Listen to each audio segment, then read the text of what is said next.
네, 방역수칙 단계가 조금 자유로워지고 우리가 예배하는 것도 조금 자유로워졌습니다. 그러나 아직까지는 우리가 이 모든 것들을 지켜가야 하는 거리가 아직은 좀 느껴지는 시기가 되었습니다. 오늘 말씀의 제목을 성경 본문에 있는 구절을 따서 이렇게 정했습니다. 멀찍이 따라가니라. 거리두기 할 때의 우리의 모습 같지 않습니까? 그러나 오늘 이 본문을 통하여서 우리가 우리의 신앙의 상태를 점검해보고 또한 우리가 어떠한 모습으로 바뀌어야 하는지 또한 변화해야 하는지 함께 고민해보고 생각해보는 시간이 되었으면 하는 바람이 있습니다. 오늘 우리가 읽은 본문은 베드로에 대한 이야기입니다. 베드로가 예수님을 부인하는 장면이라고 쉽게 요약할 수 있을 것 같습니다. 예수님을 따르는 제자들에게는 12명의 제자들 중에서 그 중에서도 가장 신뢰했던 그룹은 아마 베드로, 요한, 야고보 정도가 될 것입니다. 그리고 우리가 잘 알고 있는 대로 베드로는 예수님이 인정할 만한 수제자였습니다. 결정적인 순간에 나서기를 좋아했고 또한 그의 믿음직한 신앙의 고백은 우리가 너무나도 잘 알고 있습니다. 그럼에도 불구하고 예수님은 늘 경고하셨죠. 마지막에 실족하게 될 것이다. 그런데 베드로는 뭐라고 이야기합니까? 내가 주와 함께합니다. 오게도 가고 죽는데도 같이 갈 겁니다. 장담했습니다. 그런데 베드로가 오늘 우리가 읽은 본문에서 어떻게 자신의 신앙을, 예수님과의 관계를 드러내고 있는지 우리는 적나라하게 발견해 볼 수가 있습니다. 사실 우리가 성경을 읽어오면서 베드로의 그러한 고백들은 허풍 같아 보이지는 않습니다. 왜냐하면 너무나도 자신감 있게 이야기하고 있거든요. 베드로의 입장에서는 안 그랬을까요? 아마 실제적으로도 그럴 만한 각오가 있다라고 장담했을 겁니다. 그런데 그럼에도 불구하고 베드로가 오늘 우리가 읽은 본문에 나타난 것처럼 예수님을 부인하게 된 이유는 무엇일까요? 무엇이 그를 주저하게 만들었고 예수님과의 관계에서 예수님을 모른다라고 고백하는 자의 신앙으로 드러날 수 있었을까요? 상황에 따라 얼마든지 달라질 수 있다? 그렇게 쉽게 이야기할 수 있는 것은 아닌 것 같습니다. 그러므로 오늘 이 본문을 통하여서 다시금 우리의 모습도 비교하며 정리해 볼 수 있기를 바라는데요. 오늘 우리가 읽은 54절, 55절을 먼저 함께 읽어 보겠습니다. 우리 다 같이 한번 읽어 보실까요? 예수를 잡아 끌고 대제사장의 집으로 들어갈새 베드로가 멀찍이 따라가니라. 사람들이 뜰 가운데 불을 피우고 함께 앉았는지라. 베드로도 그 가운데 앉았더니. 자, 누가복음은 예수님이 잡혀갈 때에 제자들의 상태에 대해서 침묵하고 있습니다. 그런데 마가복음에 보면 쉽게 요약하고 있습니다. 제자들이 예수를 버리고 도망했다고 말이죠. 그런데 그들에 비하면 베드로는 완전히 도망간 것은 아닌 것 같아요. 그가 호언장담했던 것처럼 내가 주와 함께 오게도 가고 주와 함께 죽겠습니다 라고 이야기했던 것을 지키고 있는 것처럼 보이지만 오늘 우리가 본문을 보면 자신감 있게 그 장담했던 약속을 지키는 것 같진 않습니다. 왜 그렇습니까? 다른 제자들보다는 상대적으로 주님과 가까이 있었을지는 몰라도 베드로의 마음과 베드로의 거리는 예수님과 어느 정도 적절한 거리를 유지하면서 자기에게 위기가 생기거나 자기에게 어려운 상황이 처하게 되면 언제든지 그것을 벗어나고자 하는 거리에 있었다라는 것으로 우리가 유추해 볼 수 있다라는 거죠. 그러니 누가는 그렇게 기록하지 않았겠습니까? 함께 있더라가 아니라 멀찍이 따라가니라. 함께 따라가는 것과 멀찍이 따라가는 것, 여러분 느낌이 어떠십니까? 완전히 상반되게 느끼죠. 그리고 오늘 베드로는 사람들 틈에 끼어서 다른 누군가와 눈에 띄지 않게 자기도 섞여 예수님의 제자인지 모를 정도로 그들과 함께 어울려 있는 장면이 나옵니다. 오늘 55절에 보니까 날씨가 추웠던 것 같아요. 뜰 가운데 불을 피우고 함께 앉았는데요.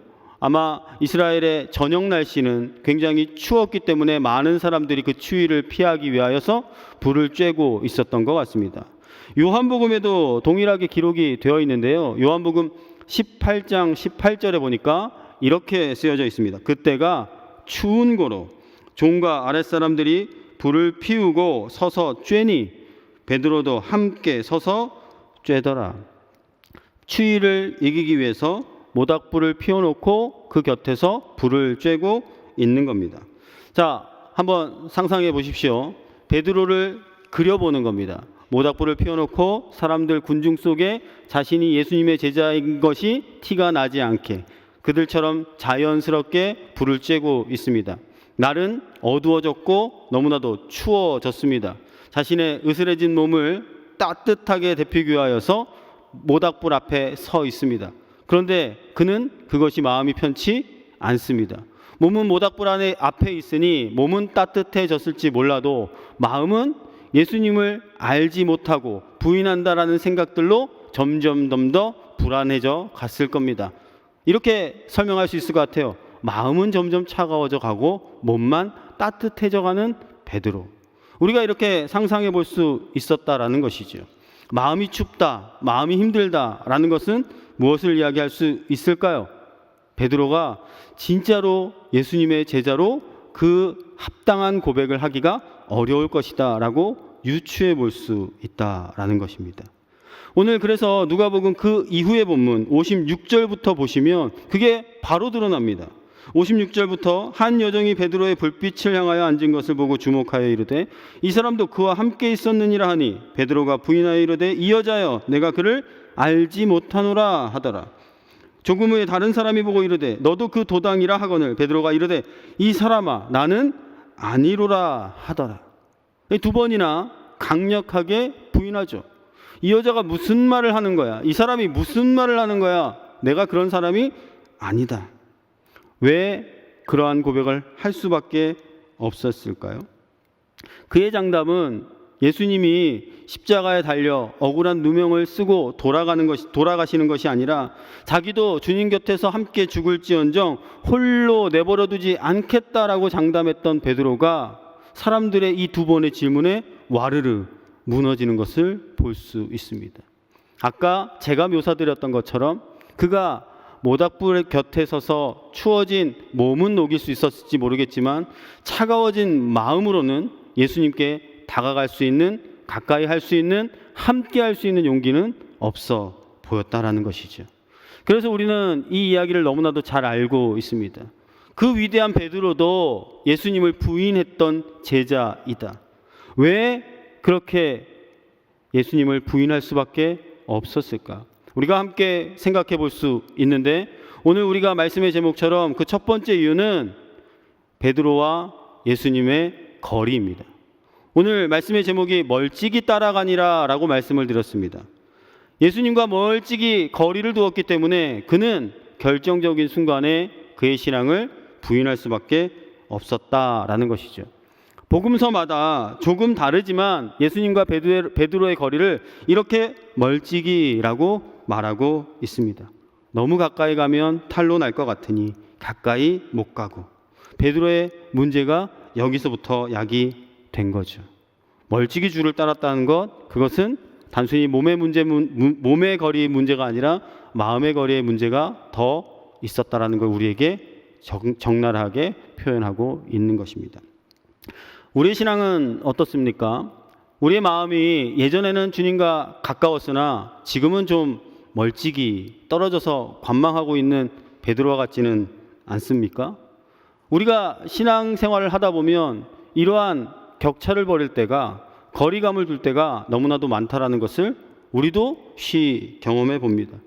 우리도 예수 그리스도를 믿습니다. 하나님의 아들이심을 믿습니다. 그를 믿으면 내가 천국을, 하나님의 나라를 유업으로 얻을 것을 너무나도 잘 알지만 우리도 그러한 거리감을 적절히 유지하며 예수님을 멀찍이 따라가는 삶을 살 때가 너무나도 많죠. 그러니 성경은 늘 우리에게 경고합니다. 그런 것은 올바르지 않다. 뜨겁든지 차든지 어정쩡하게 적당한 거리 멀찍이 유지하는 것은 중요하지 않다라고 말이죠. 그런데 세상의 방법이 우리를 주님께로 멀리 떨어지게 하는 것은 가장 최고의 방법이라는 것을 우린 잘 알 수가 있습니다. 성경에서도 그 일화들을 찾아볼 수 있는데요. 여러분 출애굽기 아시죠? 출애굽기 보면 모세가 바로와 언쟁을 벌이는 장면들이 계속해서 나오게 됩니다. 어떤 언쟁을 벌이냐면 모세와 바로가 서로 대적하여서 우리는 이제 광야에서 하나님을 예배할 터이니 우리 백성들을 보내주라고 이야기를 하는 것이죠. 그랬더니 바로가 그에게 회유책을 씁니다. 어떤 회유책인지 우리 함께 잠깐 살펴볼까요? 첫 번째, 출애굽기 8장 28절의 말씀에 보면 이렇게 기록이 되어 있습니다. 바로가 이르되 내가 너희를 보내리니 너희가 너희 하나님 여호와께서 광야에서 제사를 드릴 것이나 너무 멀리 가지는 말라. 그런즉 너희는 나를 위하여 간구하라. 자, 비슷해 보이지 않습니까? 가긴 가는데 너무 멀리 가지는 말아라. 이것이 세상의 전략이고 방법입니다. 우리 주변에 그런 이야기 많이 듣지 않습니까? 예수 믿는 거 너무 좋다. 그런데 너무 깊이 빠지지는 말아라. 적당히 다녀야지. 거기에 미치는 거 좋지 않다. 이렇게 된 데는 안 좋은 부정적인 영향력을 미쳤던 많은 예들이 있었기 때문에 아마 그러한 이야기를 할 수도 있습니다. 그러나 우리가 사람과의 관계에서도 마음에 들지 않는 사람들 그렇게 표현하지 않습니까? 여러분, 자녀가 이성교제를 시작하는데 그 사람이 마음에 들지 않아요. 그러면 흔히들 뭐라고 이야기합니까? 친구로만 지내. 너무 깊이 빠지지는 마. 그런 말 해보신 적 있으시죠? 그런 말 들어보신 적 있으십니까? 그것이 우리의 마음을 얼마나 불편하게 합니까? 이게 가까이 가고 싶어도 가까이 갈 수 없는 거리감이, 보이지 않는 벽이 우리를 힘들게 할 때가 많다라는 거죠. 바로가 오늘 그 방법을 쓰는 겁니다. 너무 멀리는 가지 말아라. 적당히 하면 괜찮지 않느냐라고 우리를 회유한다라는 것이에요. 그런데 이게 잘 안 먹히자 또 다른 방법을 쓰는데, 두 번째는 이러한 방법입니다. 출애굽기 10장 10절의 말씀도 함께 살펴보겠는데요. 이렇게 기록되어 있습니다. 바로가 그들에게 이르되 내가 너희와 너희 어린아이들을 보내면 여호와가 너희와 함께함과 같으니라. 보라, 그것이 너희에게는 나쁜 것이니라. 자, 출애굽기 10장의 내용은 무슨 내용이냐면, 그렇게 하지 말고 너희 어른들만 가서 섬겨. 아이들까지 다 가는 건 조금 무리 되니 너네 믿던 애들, 원래 알던 애들만 가서 섬겨라는 거죠. 오늘날 우리가 살던 세상에 적용해 보면 어떻게 표현할 수 있습니까? 자녀들에게는 강요하지 마. 지금은 아이들의 때, 자기가 필요한 것이 있을 때이니 어른들 너희나 잘 믿고 아이들에게는 강요하지 않았으면 좋겠어. 대학 가서 믿어도 충분하지 않느냐? 그러니 지금은 너희나 잘 믿어라는 세상의 전략과 똑같습니다. 닮아 있습니다. 그런데 우리가 우리의 모습을 자세히 살펴보면 그 세상의 전략이 너무나도 합리적이고 그럴듯해 보일 때가 많아요. 그래, 지금 조금 적당히 하는 게 아이의 미래를 위해서는 더 건설적인 일이라고 생각하기 때문이죠. 여러분, 그렇게 생각하십니까? 여기에 계신 우리 성도님 모든 분들은 그렇게 여기지 않으시리라고 믿습니다. 사사시대, 왜 영적 암흑시대라고 이야기했습니까? 다음 세대가 아닌 다른 세대가 되었기 때문이라고 우리 너무 많이 듣지 않았습니까? 여러분, 요즘 우리가 함께 묵상하고 있는 사무엘상도 보십시오. 엘리 제사장의 아들은 그렇다고 쳐도 사무엘의 아들까지도 똑같은 전처를 받는 거 우리 묵상하고 읽지 않았습니까? 왜 그랬습니까? 자녀 교육을 제대로 하지 않았기 때문이죠.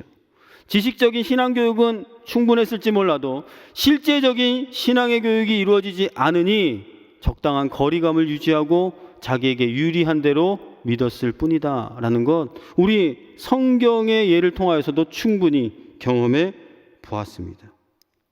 그리고 우리가 이 예배 드리는 것 하나로 모든 것을 만족하려고나 하고, 또한 예배에 한번 빠지는 것을 별 대수롭지 않게 여긴다라는 것이죠. 예배에 빠지지 않는 아이들을 나무라는 부모님들 잘 본 적이 없습니다. 그런데 학원 빠지면 난리가 납니다.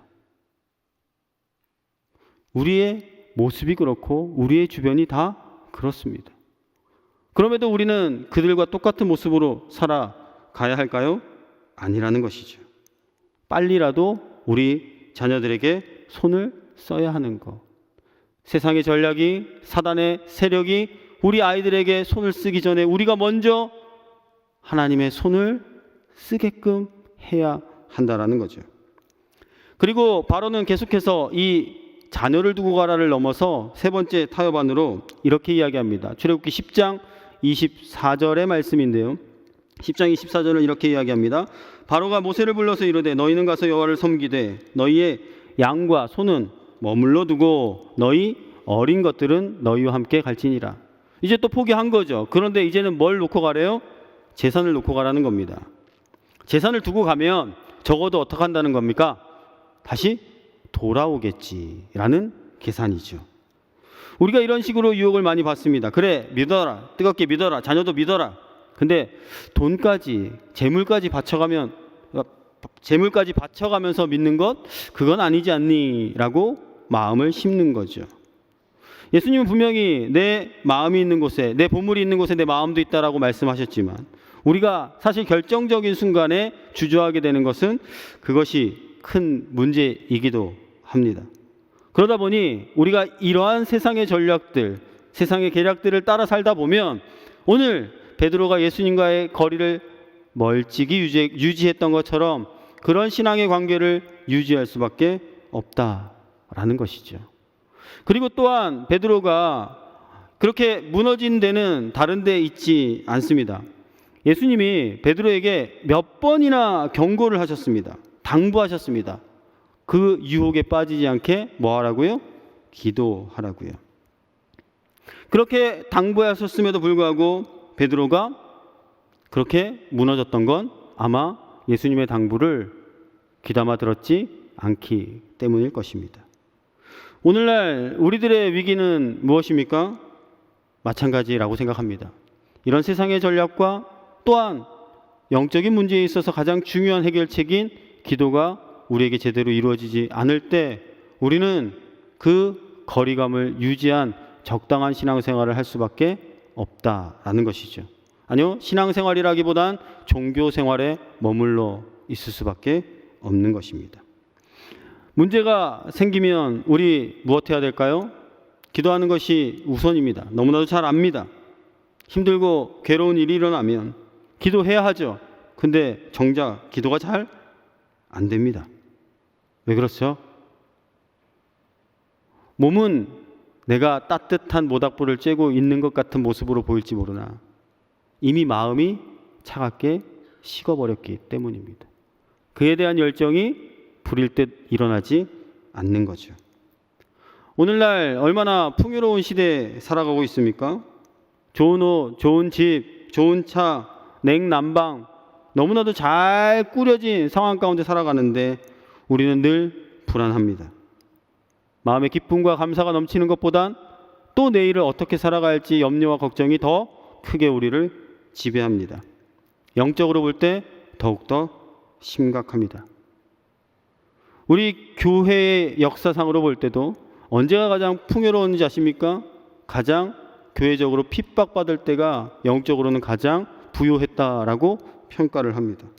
그런데 지금은 어떻습니까? 살기 좋은 시대가 되었지만 영적으로는 기도의 소리가 끊어지고 있다. 신앙이 무너지고 있다. 세상에서 더 이상 그리스도인들이 존경받지 못한다. 그냥 단순히 우리에게 들려지는 얘기가 아니라 사실은 나의 얘기인 것 같지 않으십니까? 마음은 점점 얼어붙고 있고 마음의 꿈도 사라져가고 세상의 것들을 잘 따라가려고 하다 보니까 어느 정도 적당히 거리를 유지해야 할 것 같고 말이죠.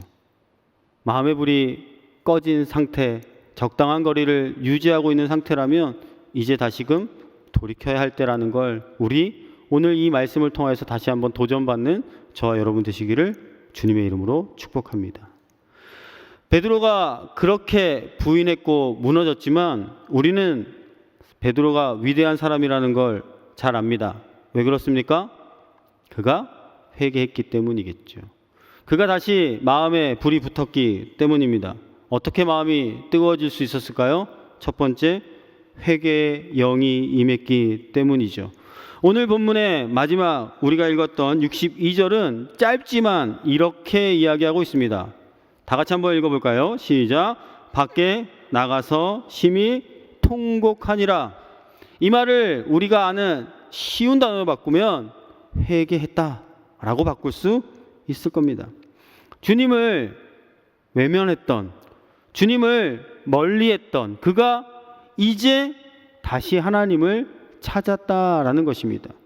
오늘 우리가 읽은 성경에 보면 베드로가 이렇게 통곡하게 된 데는 다른 이유도 있습니다. 먼저 예수님이 하신 말씀이 떠올랐기 때문입니다. 그리고 오늘 우리가 읽은 본문에 보면 주께서 돌이켜 베드로를 보시니 베드로가 예수님과 눈이 맞았을 때 그는 그 말씀이 떠올랐고 주님께로 돌아가야 할 바른 믿음의 모습을 깨달았다라는 거죠. 그리고 무엇했습니까? 통곡할 수밖에 없었습니다. 여러분이 예수님을 진짜 인격적으로 내가 예수님을 받아들였고 내가 인격적으로 정말로 회심했다라고 거듭났던 순간 아마 여기 계신 모든 분들 중에 눈물 안 흘린 분은 없을 줄로 압니다. 왜 그렇게 됩니까? 진정한 회개는 우리의 참회와 우리의 고백과 우리의 정말로 미련함이 하나님 앞에 드러나기 때문이라는 것이죠. 주님과 적정한 거리를 유지하고 살았던 우리가 이제금 다시 주님을 찾기 시작했다. 절박함을 갖고 하나님을 보기 시작했다. 그것이 그의 회심의 첫 번째 이유라는 것입니다. 그런데 이것이 완벽하다라고는 여길 수 없습니다. 왜 그렇습니까? 여러 가지 어려움을 겪는 우리의 모습과 베드로도 똑같기 때문입니다. 우리도 마찬가지 아닙니까? 우리 지금 만나 새벽기도의 주제 기억하고 계십니까? 올해도 작심삼일로 끝내시렵니까? 여러분 그 주제 문구를 딱 받아보셨을 때 어떤 마음 드셨어요? 내 얘기다. 그런 마음 안 드십니까? 지금 설교를 들으시면서도 매일 새벽에 그 마음이 계속 찔려서 뭔가 움찔움찔하지 않으십니까? 그런데 중요한 건 그 움찔움찔이 또 며칠 가는 거예요? 3일 간다는 게 문제예요. 만나서 내일 끝나면 금, 토, 주일. 주일 지나면 더 활활 타올라야 되는데 그게 우리의 본성이라는 거죠. 호세아서에 보면 이러한 성도들의 모습을 콕 집어 이야기한 구절이 있습니다. 우리 너무나도 잘 아시는 말씀일 텐데 호세아 6장입니다. 호세아 6장에 보시면 제가 현대인의 성경으로 한번 읽어드릴 텐데 잘 한번 보십시오. 1절부터 이렇게 설명합니다. 그들이 이렇게 말할 것이다. 오라 우리가 여호와께로 돌아가자.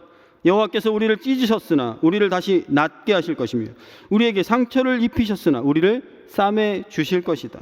여호와께서 이틀 후에 우리를 살리시며 3일째에 우리를 일으키실 것이므로 우리가 그 앞에서 살게 될 것이다. 그러므로 여호와를 알자. 힘써 여호와를 알자. 그의 나타나심은 동이 트는 것처럼 확실하다. 비와 같이 땅을 적시는 봄비같이 그가 우리에게서 나오실 것이다. 멋지죠? 멋진 신앙 고백이죠.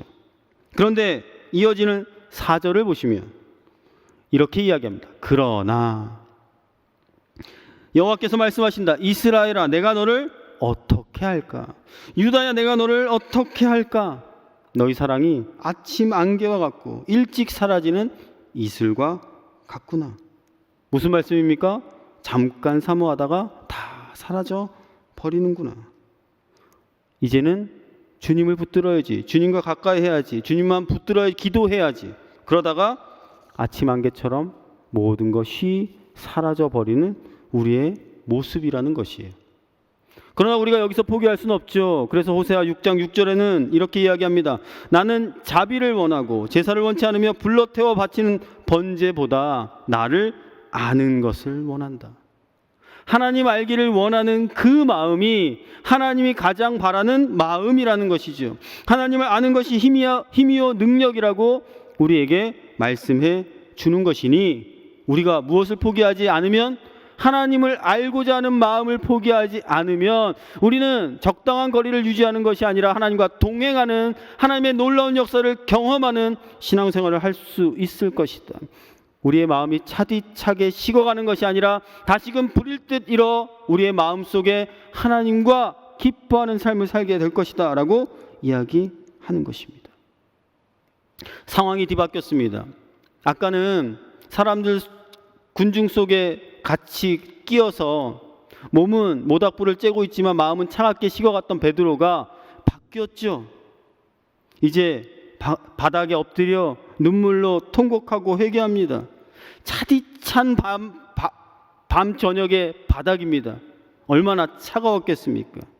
그의 몸이 얼어갔을지는 모르겠지만 반대로 아마 마음은 뜨거워지지 않았을까요? 영혼이 다시 소생하는 것을 베드로가 경험하지 않았을까요?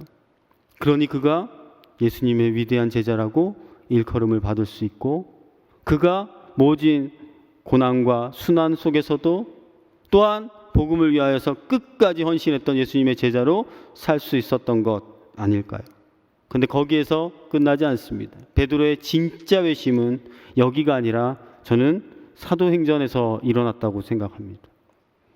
사도행전 2장에 보면 베드로를 비롯한 예수님의 제자들이 마가의 다락방에서 기도하고 있었습니다. 기도하고 있을 때 예수님의 약속을 따라 열흘째 어떤 일이 일어났는지 여러분 너무나도 잘 아시죠?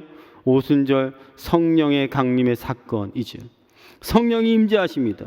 그리고 사도행전은 우리에게 그 성령을 시각적으로 표현하고 계시는데 어떻게 표현하시냐면 바람 같은 성령, 그리고 또 하나의 표현으로 불 같은 성령으로 우리에게 표현하고 계십니다. 식어 갈 수밖에 없는 그들의 믿음에 성령께서 불을 붙여 주신 것이죠. 주님을 향한, 복음을 향한 그 불이 붙어야 가능하기 때문에 성령께서 그들을 붙잡아 주셨다라는 것입니다. 그것이 우리가 추구하며 살아가야 하는 우리의 신앙의 모습이 아닐까요? 오늘 우리는 무엇을 쫓으며 살아갑니까? 몸을 따뜻하게 하는 세상의 모닥불과 같은 것을 찾아 살아가고 있지는 않으십니까? 몸만 따뜻하면 그것으로 만족한다라고 생각하지는 않으십니까? 그러면 우리 얼른 되돌아 우리의 모습을 봐야 됩니다. 우리의 영혼은 어떤가? 우리의 몸이 아닌 우리의 심령은 어떤가를 늘 끊임없이 살펴야 한다는 것이죠. 아니면 몸은 혹시 춥고 불편해도 영혼의 따뜻함을 위하여 성령의 능력을 구하고 산다면 그건 그래도 우리 잘 가고 있는 것 아닌지 모르겠습니다. 몸은 힘들어도 주님 앞에 회개하기를 힘쓰고 사명을 위해 헌신하기를 힘쓰고 위로부터 부어주시는 그 성령의 능력을 간구하기에 애쓰는 것, 그것이 우리가 소망하고 바라야 할 모습이 아닐까 이야기를 합니다. 여러분, 식어진 마음은 식어진 마음보다 무서운 것이 없습니다. 그것이 아니라 다시금 우리가 하나님으로 인하여, 주의 말씀으로 인하여, 성령으로 인하여 뜨겁게 되어지기를 주님의 이름으로 축복합니다. 우리 성일교회 다음 세대의 겨울 사역이 시작되어졌습니다.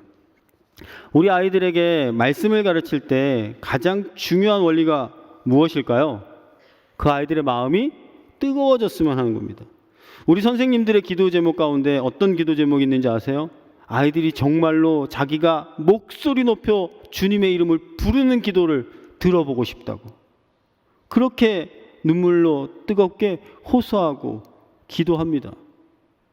그리고 아이들도 그나마 참여하는 아이들은 그걸 위하여서 좀 열심을 내보려고 하죠. 그러면 우리 다른 분들은 어떤 일들을 도와주셔야 될까요? 아이들이 참여할 수 있도록 적극적으로 보내주셔야 됩니다. 아이들이 가장 저한테 많이 하는 핑계가 뭔지 아세요? 학교 핑계, 학원 핑계입니다. 학교 핑계, 학원 핑계 때문에 가장 중요한 인생의 은혜 받을 기회를 주저주저 하는, 다시 이야기하면 몸이 따뜻해지는 것을 간구하느라 영혼의 차가움은 신경 쓰지 않는 오늘 베드로의 현상과 같은 모습들이 우리 아이들에게 여전히 남아 있다는 것이에요. 그래서 요청드리면 적극적으로 지원하고 후원해 주시는 분들도 계시지만 아직까지 그 마음의 결단을 내리지 못하시는 분들도 종종 보게 됩니다. 그럼에도 다시 한번 간곡히 요청드리는 바, 우리 아이들이 올 겨울 새 학기를 시작하기 전에 하나님을 뜨겁게 만나는 은혜가 있을 수 있도록 함께 기도로 후원해 주시고 지지해 주시면 좋겠습니다. 혹시 이 자리에 혹여나 아이들이 겨울 수련회 은혜 받을까 걱정하시는 분 없으시죠? 회개하셔야 됩니다. 다른 거 다 놓쳐도 하나님이 주시는 은혜, 그 마음에 성령의 은혜가 임하여 아이들이 불같이 바뀌게 되면 어떤 일이 일어날지 우리는 감히 상상도 할 수 없을 겁니다. 사무엘상에 보시면 여러분, 한나가 기도한 게 뭔지 아세요? 아들이 없어 원통하여 아들을 달라고 기도했거든요. 그런데 하나님의 계획은 뭔지 아세요? 그 나라를 뒤바꾸는 거였습니다. 누굴 통해서요? 그 아들 사무엘을 통해서. 우리 아이들이 그 주인공이 되리라고 믿습니다. 우리 성일의 미래 세대, 우리 다음 세대들이 그 중요한 역할을 할 수 있습니다. 무엇을 통해서요? 우리의 기도를 통해서입니다. 베드로, 말만 호언장담했던 사람이 아니라 그가 성령을 받자 이제는 진짜 능력을 갖는 사람이 되었습니다. 주님 주시는 권능, 권세와 능력으로 사람들에게 복음을 담대히 전하고 이적과 기사를 행하며 예수님이 이 땅 가운데서 보여주셨던 그 하나님 나라가 베드로를 통하여서 나타나기 시작했다라는 것이죠. 근데 왜 그 전에 베드로는 할 수 없었을까요? 분명 진심은 있었지만 그가 예수님과 함께 죽겠습니다, 주는 그리스도시여 살아계신 하나님의 아들입니다라는 고백이 진심이었을 수는 있지만 능력이 없었기 때문이거든요. 그러니 사도행전에 그 놀라운 오순절 성령 강림 사건 이후에 베드로가 그와 예수 그리스도와 함께 놀라운 능력을 발휘했던 것처럼 우리도 그러한 믿음으로 거듭나기를 늘 소망하는 저와 여러분 될 수 있기를 간절히 소망합니다. 진심만으로는 안 됩니다. 무엇을 구해야 한다고요? 성령의 능력을 구하여 우리의 마음이 정말로 불타오르기를 소망해야 하는 것입니다. 우리의 진심 너무 믿지 마십시오. 여러분 옆에 앉은 분 잠깐 한번 보실래요? 네. 이렇게 이야기해 보세요. 세상에 믿을 놈 없대. 우리는 믿을 만한 사람이 아닙니다. 우리가 의지하고 믿어야 할 사람은 누구밖에 없습니까? 오직 예수 그리스도, 그분께서 보내실 성령을 의지하는 것밖에 없습니다. 여러분, 우리 자신을 자신하는 것이 아니라 예수 그리스도를 자신하시길 바랍니다. 성령의 능력을 자신하시길 바랍니다. 그럴 때 우리가 오늘 하나님께서 허락하시는 놀라운 주의 역사를 보게 될 줄로 믿습니다. 오늘 이 시간 우리가 다시 한번 기도할 때에 그러한 기도 함께 드렸으면 좋겠습니다. 내 곁에서 도우시는 성령님께서 식어진 우리의 마음에 불을 붙여 주시옵소서. 적당한 거리를 유지하며 세상의 이목을 신경 쓰던 우리의 신앙이 아니라 이제 다시금 주님과 가까워져 주님만을 바라보며 동행하는 믿음이 되게 하여 주시옵소서. 베드로를 일으키셨고 수많은 제자들을 세우셨던 성령님께서 오늘 이 시간 우리에게 임하셔서 우리의 마음이 불일 듯 뜨거워질 수 있는 우리의 영혼이 될 수 있도록 축복하여 주옵소서라고 주님을 매 순간 따라가는 저와 여러분 될 수 있기를 주님의 이름으로 축복합니다.